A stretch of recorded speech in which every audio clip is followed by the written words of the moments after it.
Yes, Kenya. Tamu sana, tamu sana, tamu sana, yes. If you look at William Ruto, how he plays his politics, and more so on the mountain, Ruto just wants a fraction of the mountain vote, and he'll be good. And he has already laid out an elaborate strategy on how he will get that fraction of the mountain vote come 2027. Ruto does not need the entire mountain vote or a big chunk of the mountain vote. He just needs a fraction of the mountain vote. So this Kenyan saying that Ruto will lose because he will lose the mountain vote, I think they have not yet understood Ruto's strategy on the mountain. Before we dig deep into that analysis, let's listen to Nyeri Governor, a close Rigathi Gachagua's ally. He made some remarks that are going to help in building our analysis. Listen to this. Lakini niambie, unawezaje kushikilia your boss anakuambia leo enda useme Uhuru ni mbaya? Mnakumbuka ile statement ilikuwa kule wakiingia, akasema wewe Uhuru ulitukosea, hiyo mambo ikaisha. Tukatoka hapo, akamwambia ongea juu ya shareholding, akaenda Kisumu akamuita primitive. Kuita Rigathi primitive ni sisi unaita primitive, sababu sisi ni mtoto wetu. Tulipotoka hapo, juzi akamwambia Raila hata ingia State House, weka mitego. Hiyo mitego imefika wapi? Ni amenyilio na akeigerio. Alafu mnakuja kutuambia ati tukae hivi, ati weka mitego. Ni rais alimwambia weka mitego, Raila hata ingia. Leo Raila darakoma bedroom. Alafu mnakuja kutuambia nini? What are you telling us? Kama rais anakumbuka yeye ndiye aliingia hapa na yes. Listening to that Rigathi's ally,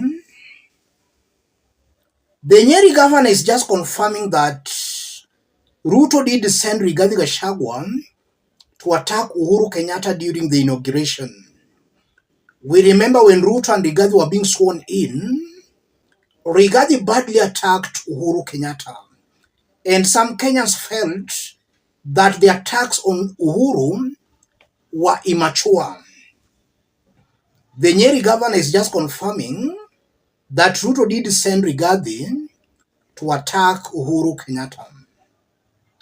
He goes on to say that Ruto also sent Rigathi to lay traps for Raila Odinga at State House, and that Ruto also sent Rigathi to talk about the shareholding government. Does it mean Rigathi does not have a mind of his own? That's the big question, ladies and gentlemen.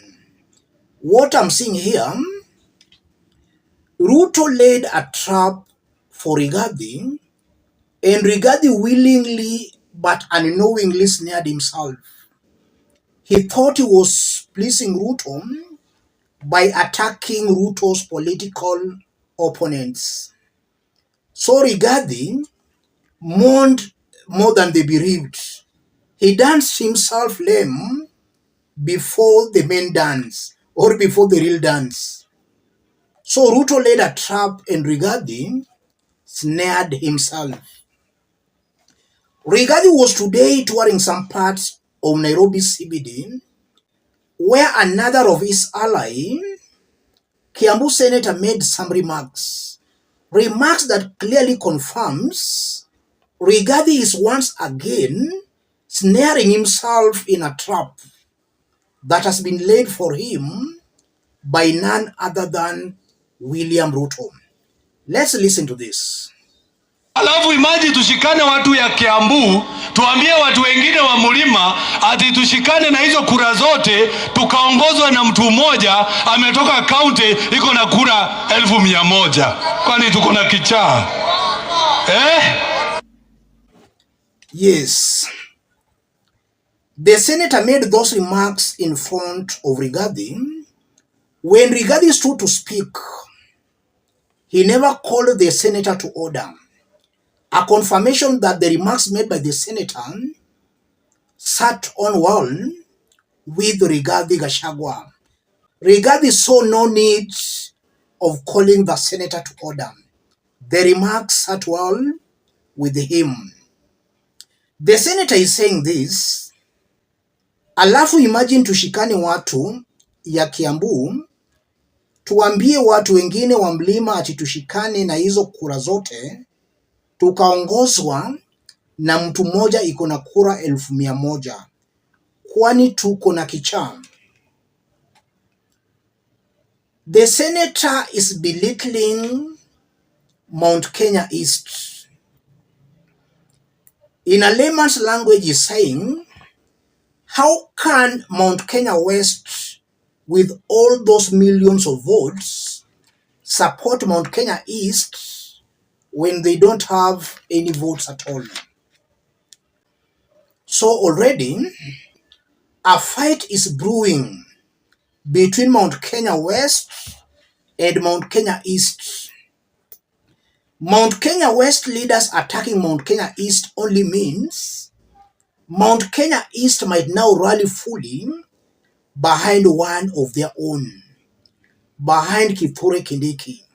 And should that happen, the mountain vote will automatically split.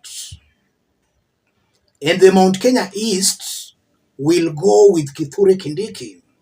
Kindiki is supporting Ruto. So Ruto will succeed in walking away with the Mount Kenya East. And if you look at the 3 counties of Mount Kenya East, Meru, Embu, Tharaka Nithi, they have about 1.3 million registered votes. If William Ruto can walk away with 1.3 million votes from the larger Mount Kenya, then William Ruto will have achieved his objective. The objective is to walk away with a fraction of the Mount Kenya vote. Mount Kenya West, yes, they have a majority vote.